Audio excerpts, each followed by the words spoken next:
Kisah menarik tentang bagaimana IAF mampu mendapatkan MiG-21 ditulis dalam buku Bill Norton, Air War on the Edge, A History of the Israel Air Force dan pesawatnya sejak 1947.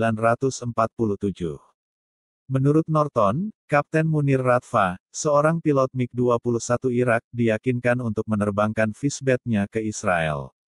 Dia menyepakati perjanjian itu dengan syarat keluarganya akan dibawa keluar dari Irak dan dia meminta bayaran sebesar $300.000 atau sebesar 4 miliar rupiah untuk memulai hidupnya lagi di Israel.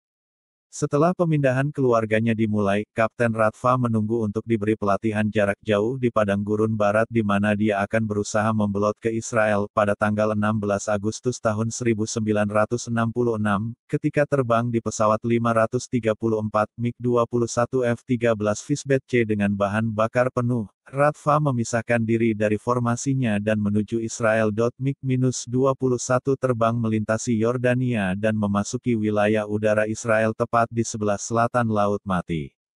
Berkat jalur penerbangan yang disediakan oleh Israel, dia terhindar dari pendeteksian oleh stasiun radar Yordania.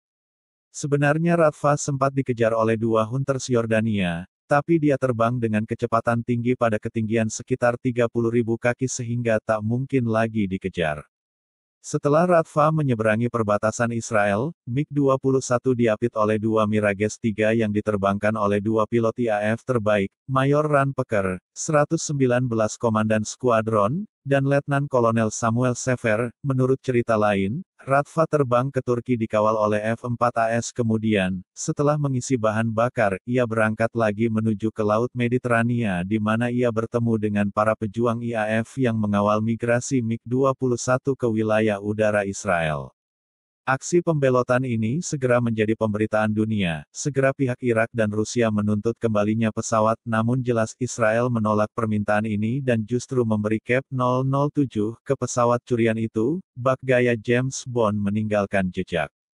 Akhirnya Israel memiliki MiG-21 dan Dennis Sapira, pilot uji coba IAF yang legendaris, menerbangkannya dalam simulasi pertempuran udara melawan Mirage 3. Namun ternyata kemampuan kedua pesawat itu hampir sama rata. Pesawat 007 juga terlibat dalam layanan KRA, unit reaksi cepat ketika perang 6 hari. Ia dicat dengan garis-garis merah untuk mencegahnya disalah-tafsirkan sebagai musuh dan diserang oleh pejuang Israel lainnya. Selain itu MiG-21-007 dikirim ke AS pada Januari tahun 1968 untuk dievaluasi.